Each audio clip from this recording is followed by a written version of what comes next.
And welcome back. We could see a lot more homes in foreclosure this year. Why? Experts say it has to do with that $26 billion mortgage settlement reached last week. You may be wondering, well, wait a minute, why? Because many banks were holding out to see the outcome of the deal before starting foreclosure proceedings. The settlement will only help homeowners who can afford to make new, lower mortgage payments, so it's not going to help everyone. Right now, there are more than 3 million homeowners across the country that are either seriously delinquent or in foreclosure. So this morning, we are joined by a local real estate expert, Mike Litton. You've seen him here on Channel 8. Mike, we're going to dive right in. Everybody at home, buckle up, because we're going to pack a lot in. So this big mortgage, this settlement, what does this mean? What does it mean specifically for us here in California? Well, the beautiful thing about it is it doesn't have a lot of teeth to it like the Attorney General wanted, but it does ease up this backside risk. A lot of these lenders were looking at risk that was behind them. And now they can get rid of that risk that was behind them. They can focus on the future. It actually should result in guidelines being eased up or loosened a little bit so that more people can qualify. Okay, so for somebody, and there are many people in California and across the country who are foreclosed on, maybe there are these different practices that were called into question here.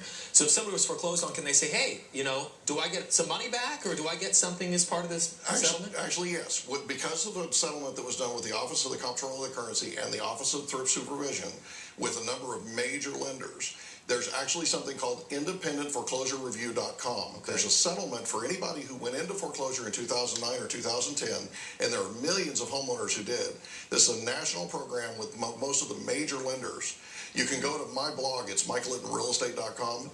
And you can learn more about it, or you can go to independentforeclosurereview.com, and it has all the details. What does this mean for people who have homes still and home prices? We've been scraping along the bottom since 2008. We haven't really, it's been scraping. So what does this mean? Are we going to start to see a rebound? Well, we potentially can. And here's the deal. There's more inventory coming, like we've been talking about. There's a lot of the shadow inventory and things coming on the market. But here's the deal.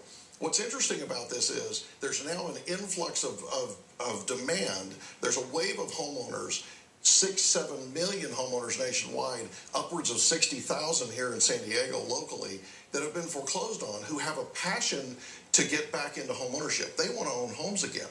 And so this is an opportunity for that wave of demand to come in because we're loosening guidelines. They can now be able to buy at lower levels with lower interest rates. Okay, so maybe somebody out there who's struggling to meet their mortgage payment, or maybe they're delinquent or behind right now.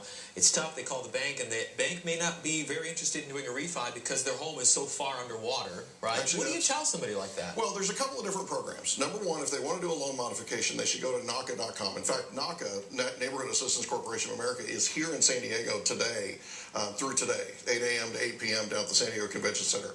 They're also going to be in L.A. on the 16th, starting on the 16th at the L.A. Convention Center. And NACA can help them with their loan modification. That's where I would go. If you're talking about potentially a refinance, there's a thing called HARP-2, Housing Affordability Refinance Program, And it's the Obama administration's reach out, if you will, to homeowners who have not been delinquent in the last 6 months. But there's no LTV requirement, and so you can be completely upside down in your mortgage and still technically possibly qualify for a refinance. 2 important questions before we let you go, and that is advice then for people who are buying a home today, right now, 20% down.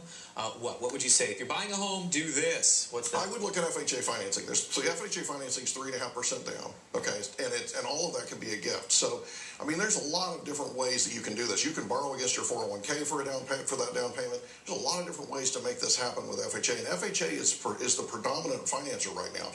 Also, VA, if you have VA eligibility, look at that because it's zero down. And then for sellers, if you're a seller, buying, now selling. If you're a seller, make sure that your property is staged correctly. Make sure that it's prepared. Make sure you've got great curb appeal, and make sure that you're listening to your realtor. Get your clutter out of your home. So one of the best sellers in the world in terms of open houses and staging are home builders. Go visit a home building site and look at how home builders stage their home and compare it to yours. In fact, take a picture of your living room and a picture of theirs and compare the difference between the two, give you an idea of what you can do. Mike Litton, that is some good advice. Well, thank you. So you're hoping it's coming back this year, huh? I believe it's coming. I believe this is a transition year. I believe it's getting a lot better right now. All right. Thanks, Mike, for coming in. We appreciate it. Good to see you, man. There's a lot of meat there, everybody. Big bite. That's it. All right. Weather time, right?